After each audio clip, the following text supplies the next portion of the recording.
आइए सुनते हैं आज की मेरी नई कहानी। वीडियो का पूरा मजा लेने के लिए वीडियो को अंत तक देखिए। आभा गोरे रंग की एक खूबसूरत लड़की थी। उसका कद लंबा, बदन सुडौल और आंखें बड़ी बड़ी व कजरारी थीं। उसकी आंखों में कुछ ऐसा जादू था कि उसे जो देखता उसकी ओर खींचा चला जाता। विक्रम भी पहली ही नजर में उसकी ओर खींच गया था। उन दिनों विक्रम अपने मामा के घर आया हुआ था।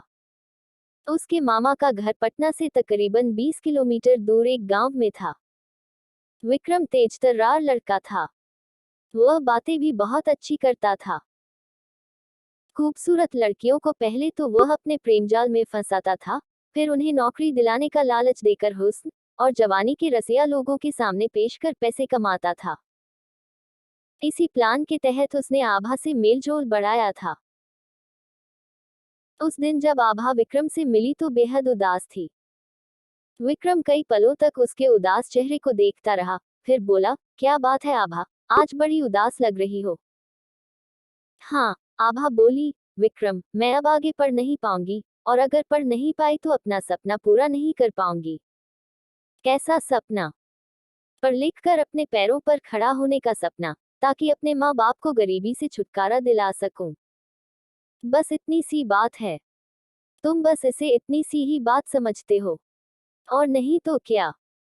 विक्रम बोला, तुम पढ़ लिख कर नौकरी ही तो करना चाहती हो। हाँ, वो तो तुम अब भी कर सकती हो। लेकिन भला कम पढ़ी लिखी लड़की को नौकरी कौन देगा? मैं सिर्फ इंटर पास हूँ, आभा बोली। मैं कई सालों से पटना की एक कंपनी में काम करता हूँ। इस नाते मैनेजर से मेरी अच्छी जान पहचान, अगर तुम चाहो मैं तुम्हारे बारे में उससे बात कर सकता हूँ। तो फिर करो ना, आभा बोली। अगर तुम्हारे चलते मुझे नौकरी मिल गई तो मैं हमेशा तुम्हारी एहसानमंद रहूंगी। आभा विक्रम के साथ पटना आ गई थी। एक होटल के कमरे में विक्रम ने एक आदमी से मिलवाया। वह तकरीबन 45 साल का था। जब विक्रम ने उससे आभा का परिचय कराया तो वह कई पलों तक उसे घूरता रहा, फिर अपने पलंग के सामने पड़ी कुर्सी पर बैठने का इशारा किया। आभा ने एक नजर कुर्सी के पास खड़े विक्रम को देखा, फिर कुर्सी पर बैठ गई। उसके बैठते ही विक्रम उस आदमी से बोला, सर, आप आभा से जो कुछ पूछना चाहते हैं पूछिए। मैं थोड़ी देर में आता हूँ।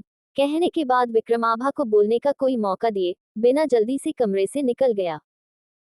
उसे इस तरह कमरे से जाते देख आभा पल भर को बौखलाई, फिर अपने आप को संभालते हुए तथाकथित मैनेजर को देखा। उसे अपनी ओर निहारता देख वह बोला, तुम मुझे अपने सर्टिफिकेट दिखाओ। आभा ने उसे अपने सर्टिफिकेट दिखाए। वह कुछ देर तक उन्हें देखने का दिखावा करता रहा, फिर बोला, तुम्हारी पढ़ाई लिखाई तो बहुत कम है। इतनी कम क्वालिफिकेशन पर आजकल नौकरी मिलना मुश्किल है।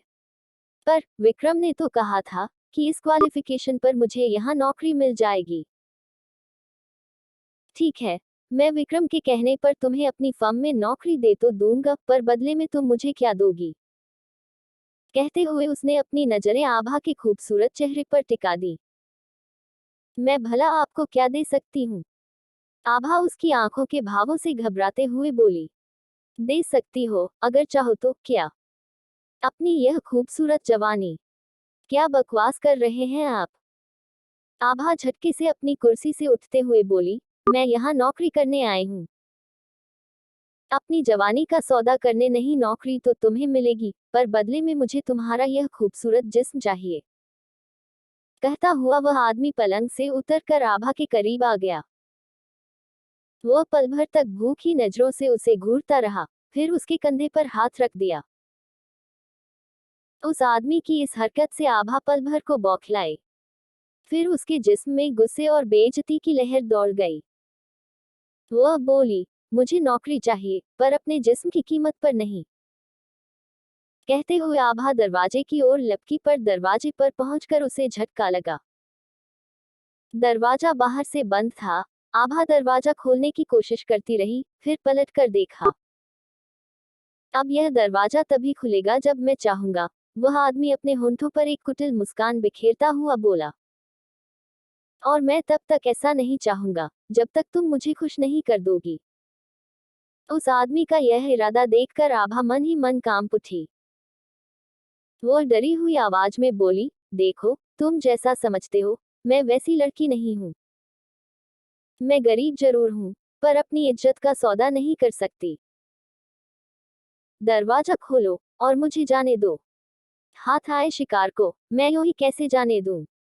बुरी नजरों से आभा के उभारों को घूरता हुआ वह बोला, तुम्हारी जवानी ने मेरे बदन में आग लगा दी, और मैं जब तक तुम्हारे तन से लिपट कर यह आग नहीं बुझा लेता, तुम्हें जाने नहीं दे सकता। कहते हुए वह झपट कर आगे बढ़ा, फिर आभा को अपनी बाहों में दबोच लिया। अगले ही पल वह आभा को बुरी तरह चूम सहला रहा था। साथ ही वह उसके कपड़े भी नोच रहा था। ऐसे में जब आभा का अधनंगा बदन उसके सामने आया तो वह बावला हो उठा। उसने आभा को गोद में उठाकर पलंग पर डाला, फिर उस पर सवार हो गया। आभा रोती छटपटाती रही, पर उसने उसे तभी छोड़ा जब अपनी मनमानी कर ली। ऐसा होते ही वह हौंफता हुआ आभा पर से उतर गया।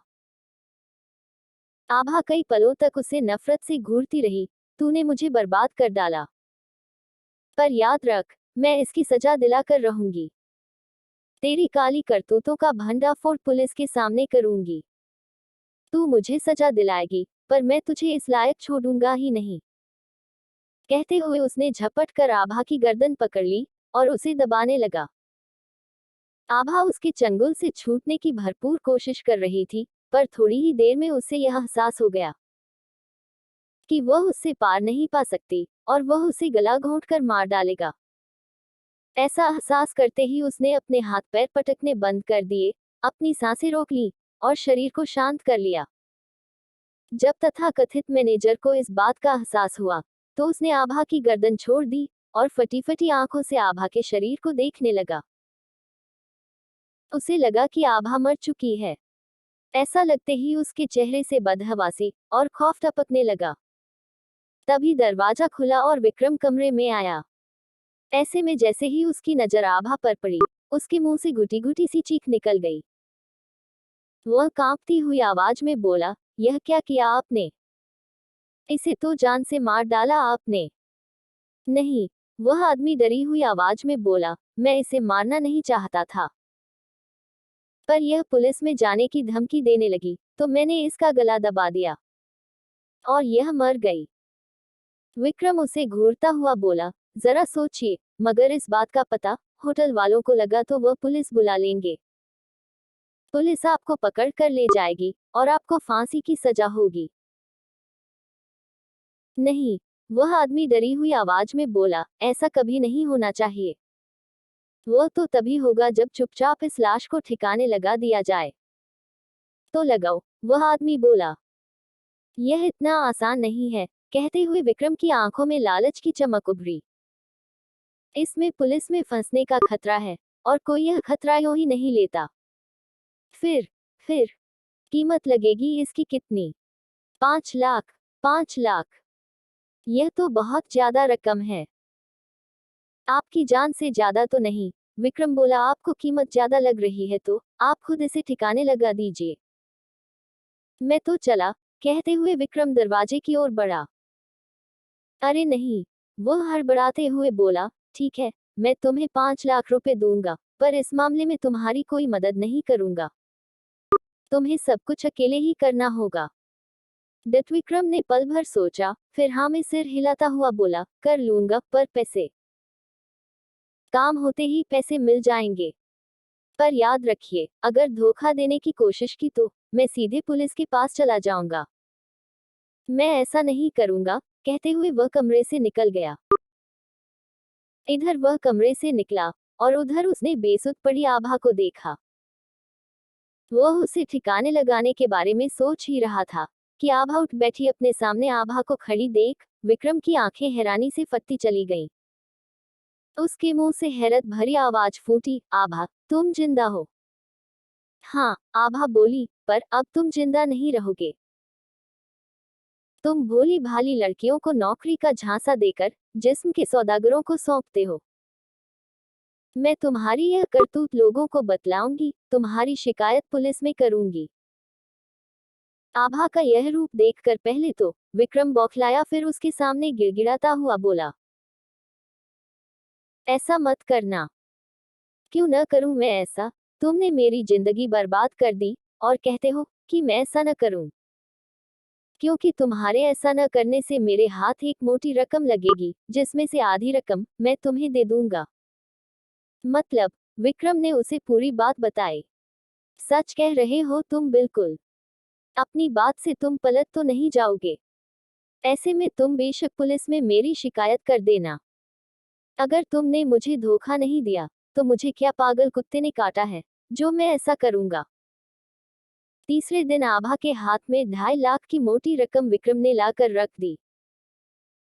उसने एक चमकती नजर इन नोटों पर डाली, फिर विक्रम की आंखों में झांकते हुए बोली, अगर दोबारा कोई ऐसा ही मोटा मुर्गा फंसे तो मुझसे कहना। मैं फिर से यह सब करने को तैयार हो जाऊंगी। कहते हुए आभा मुस्कुराई। जरूर, कहते हुए विक्रम के होंठों पर भी एक दिलफरेब मुस्कान खिल उठी। दोस्तों, ऐसी ही औसम कहानियां पढ़ने और सुनने के लिए हमारे चैनल औसम कहानियां को प्लीज लाइक करना और अपने खूबसूरत दोस्तों के साथ शेयर करना और सब्सक्राइब करना। धन्यवाद।